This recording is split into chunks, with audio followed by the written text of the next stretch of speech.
Salah satu alasan terbesar mengapa kemudian York berkhianat dan ingin menjadi kaum naga langit adalah karena sosok Vegapunk mungkin pernah hampir jadi bagian dari mereka. Kaum naga langit merupakan tatanan tertinggi dalam struktur kehidupan di cerita One Piece. Diketahui jika mereka merupakan keturunan dari 20 kerajaan yang membangun world government saat ini. Kaum naga langit tinggal di sebuah wilayah khusus yaitu Mary Geois, di mana mereka tinggal dengan mewah. Mereka selalu merasa hidupnya berada di atas masyarakat biasa yang dianggap lebih rendah. Hal ini terlihat dari pakaian yang mereka gunakan. Dalam chapter 1078 diketahui jika salah satu satelit Vegapunk, yaitu York, ingin menjadi kaum naga langit.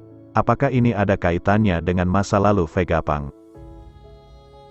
Vegapunk ditawari menjadi kaum naga langit. Maksud dari pernyataan tersebut adalah kemungkinan sosok Vegapunk pernah ditawari untuk menjadi kaum naga langit pada masa lalu. Terdapat dua petunjuk utama yang mendukung spekulasi tersebut. Pertama adalah cerita sampul di chapter 1075 diperlihatkan bagaimana Vegapunk muda pernah pergi ke Mary Geois. Dia nampak bertemu dengan para Gorosei dan membahas sesuatu. Kedua, dalam kilas balik Vegapunk di Ohara, dia sempat menyampaikan kepada Dragon tentang satu-satunya alasan mengapa kemudian dia mau menerima tawaran untuk bekerja demi world government. Menurutnya, hanya world government yang mampu menyediakan semua sumber daya yang dibutuhkan. Mereka bisa terus memberikan suplai dalam jumlah besar tanpa henti. Namun yang menarik adalah di chapter 1078 Vegapunk mengatakan dengan tegas bahwa kaum naga langit adalah manusia rendahan atau hina. Karena itulah dia mempertanyakan mengapa kemudian York memiliki keinginan untuk menjadi kaum naga langit. Berdasarkan penjelasan tersebut, ada satu hal besar yang bisa kita tarik kesimpulannya. Vegapunk tahu seperti apa sebenarnya kaum naga langit. Meskipun begitu, dia sadar bahwa hanya mereka yang bisa mewujudkan mimpi besarnya dengan menyediakan semua sumber daya yang dia perlukan. Karena itulah, Vegapunk kemudian mau bergabung dengan SSG dan menolak untuk bergabung dengan pasukan revolusi. Meskipun begitu, Vegapunk sepertinya masih memiliki kebencian terhadap kaum naga langit tersebut. Dan apa yang dihadirkan dalam cerita sampul chapter 1075 kemungkinan adalah momen di mana Vegapunk ditawari untuk menjadi kaum naga langit. Hal ini karena mereka menghargai kecerdasan yang dimiliki oleh Vegapunk. Namun, kemungkinan besar Vegapunk menolak tawaran dari Gorosei tersebut. Alasan mengapa York berkhianat. Apa yang kemudian terjadi dengan Vegapunk dan tawaran untuk menjadi naga langit kemungkinan jadi dasar atas alasan mengapa York berkhianat. Dan ini juga alasan mengapa kemudian York memiliki keinginan untuk menjadi kaum naga langit.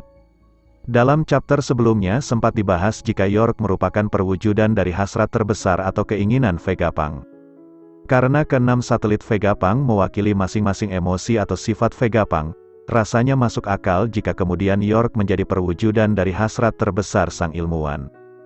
Dalam hal ini, ada kemungkinan jika Vegapunk sebenarnya juga memiliki keinginan besar untuk menjadi bagian dari kaum naga langit. Alasannya, mungkin karena mereka bisa mewujudkan apapun yang diinginkan berkat sumber daya yang tidak terbatas. Tetapi di sisi lain, Vegapunk menggunakan intuisi dan perasaannya yang mana dia tahu seperti apa kaum naga langit yang sebenarnya.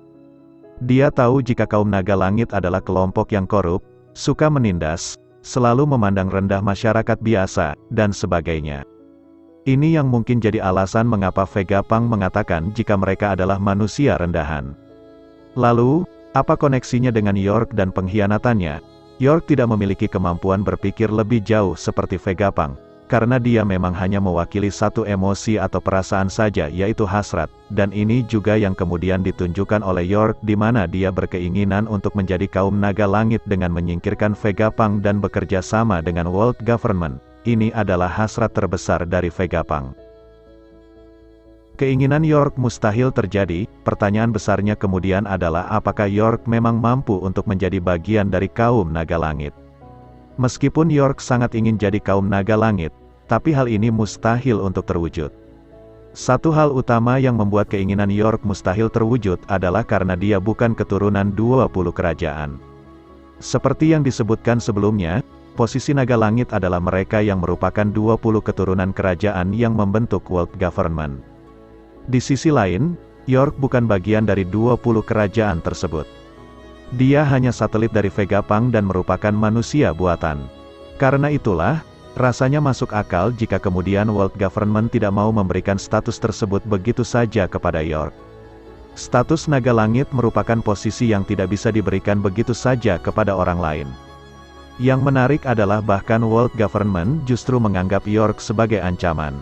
Hal ini karena mereka menganggap York juga tahu apa yang dilakukan oleh Vegapunk dengan penelitiannya. Itulah yang bisa jadi alasan mengapa York dikhianati oleh World Government di mana mereka justru ingin juga menghancurkan York selain Vegapunk asli dan Pulau Egghead seperti yang diperlihatkan di chapter 1079. Apakah kemudian York memiliki rencananya sendiri mengapa kemudian dia ingin menjadi kaum naga langit? Bisa saja kemungkinan itu terjadi. Kita nantikan saja kelanjutan ceritanya pada chapter yang akan datang. I said you better watch what you're doing, 'cause I ain't gonna stop when I'm moving. I'm headed to the top, I'ma do it. I'm headed to the top, I'ma prove it. And baby girl, I like what you're doing. Your body